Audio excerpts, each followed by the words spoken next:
Pag Sinag Place na Cavite Pasalo, may dalawang unit po kami ng corner. Bale, ito po is yung mas mura, Main Road, Buhos, near gate po ito. 5,600 ang monthly, 30 years term. Ito po, mura, 150 ang cash out, 150,000.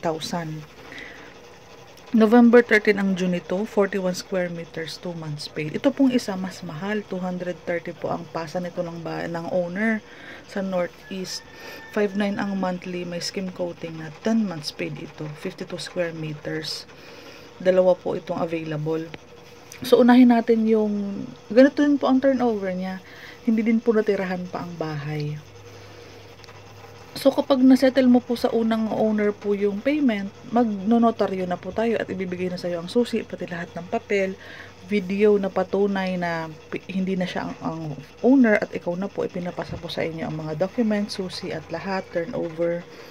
Pwede ka mag-business dito kasi may may extra space ka sa one side, saka corner ka, dalawang intersection ka ng kalsada, isang main road, saka yung minor road. Yun, kantong-kanto ka. So, pwede ka mag-business dito.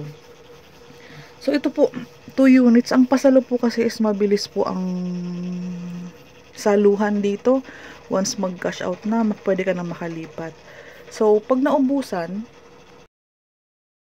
maghahanap din lang tayo ulit ng mga corner, pero madaming inner, madaming alley road, madaming minor road.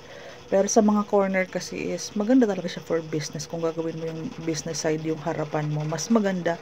Medyo may kalakihan nga lang ang cash out gawa. Syempre may excess lot po yan.